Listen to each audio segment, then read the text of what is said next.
Desperate to avoid questions about his old buddy Jeffrey Epstein, Donald Trump is now pretending not to even understand questions about the man. That, or the syphilis is kicking in again. Or the dementia. Take your pick. Welcome to Occupy Democrats. I'm David Reddish. Remember that old Sinatra song, I've Got You Under My Skin?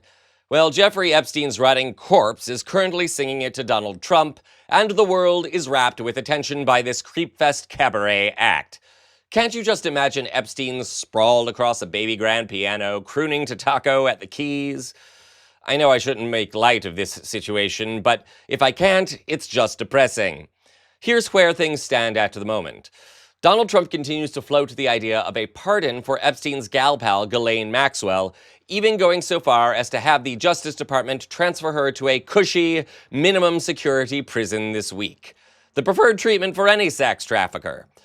Meanwhile, the victims of Epstein and Maxwell continue to speak out, and focus has fallen on one victim in particular, Virginia Giuffre. Giuffre was originally recruited by Maxwell and Epstein while working at Trump's Mar-a-Lago as a teenager. Here's what Trump had to say about the situation this week. Epstein has a certain reputation, obviously.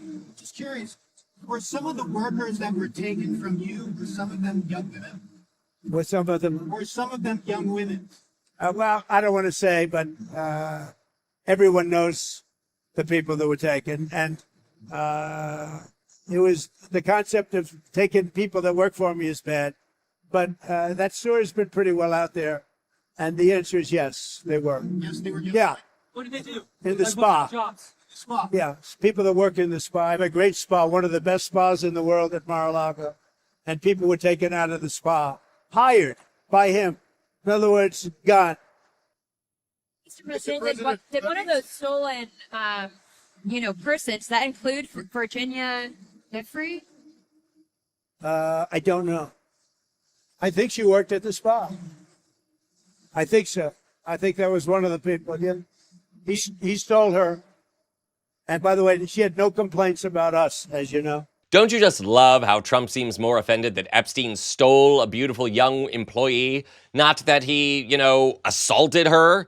And it's a nice touch how Trump talks about Ms. Giuffre, who took her own life, mind you, as an object. If you're disgusted, you're not alone. This week, Giuffre's family spoke out about their late relative, breaking down when discussing the situation. We were shocked by it. Especially to use the term stolen, because she's not an object, she's a person. Oh, it gets worse. Don't go away. And by the way, could Taco Trump be more tone deaf on this one? Does he not understand that this woman is dead, her family is devastated, and that the whole world is disgusted by the way he's talking about her, and the fact that it wasn't Epstein's crimes that offended Trump, but that he recruited from Mar-a-Lago? Of course not. Because Trump is used to living inside disgust. And all that matters to him are possessions, including employees. He doesn't care what happens to them, he just cares that they are loyal to him. In any case, Trump is running scared of this ongoing Epstein specter. Today, speaking with reporters, Trump was confronted with a question about Virginia Giuffre and Epstein. Have a look at how he reacted. 7 years from the time that you learned that people were being stolen from Mar-a-Lago to the time that you picked up, that you took Jeffrey Epstein. Yeah, I don't understand your question. Are you impressed by that brilliant answer? Or did you even catch that? Can we look at that again?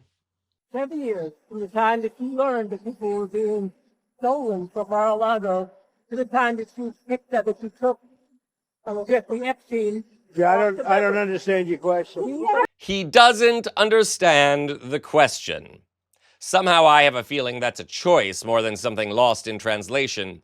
I once had a gate agent at the airport who screwed up my boarding and seat assignment, pretend not to speak English when she realized what she'd done. Seriously. It was a desperate, condescending, and ridiculous act. And now, the President of the United States is right there with her. He doesn't understand the question because he doesn't know how to worm his way out of this. And it's only amping up the scrutiny. The more he tries to win over Maxwell, or dangle a pardon for her, the more outraged the nation Democrats and Republicans get, and the more this will not go away. What's in the files, Donald? What did you know? What did you do with Jeffrey Epstein? The spirit of justice and the spirit of Virginia Giuffre demand that you answer the question, that you share the facts, no matter what or who they might entangle. This is not going away. We will have more on the Epstein case, as well as all other breaking, impactful stories here at Occupy Democrats as they develop. I'm David Reddish.